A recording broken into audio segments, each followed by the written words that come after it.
What does the ban actually mean for WeChat and for Tencent?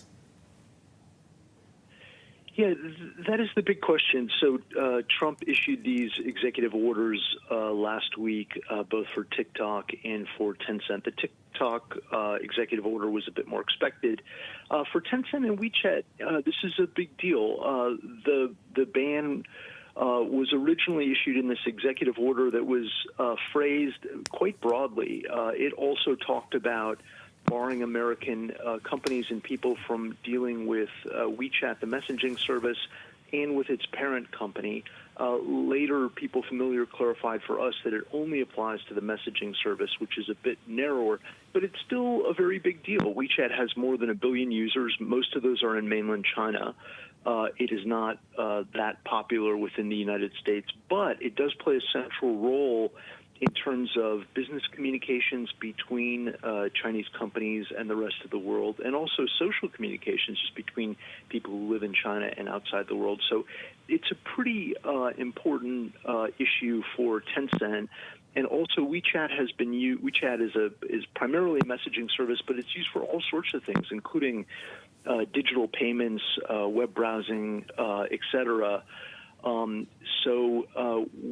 Tencent has been able to use that WeChat platform to promote a lot of its other services, particularly games. It's the biggest games company in the world, and their online content, like their video services.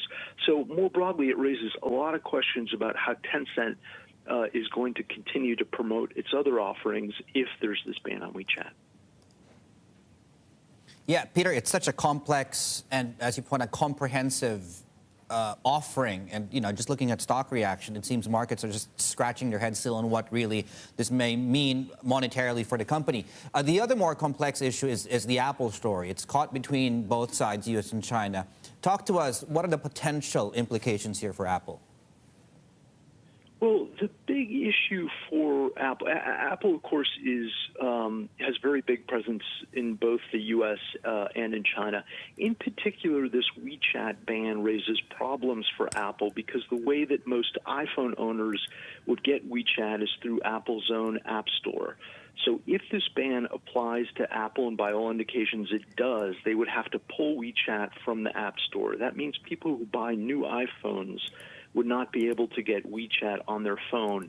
That's essentially a non-starter in the Chinese market. That could very much hurt Apple's sales of iPhones within the Chinese market and hurt its market share very severely.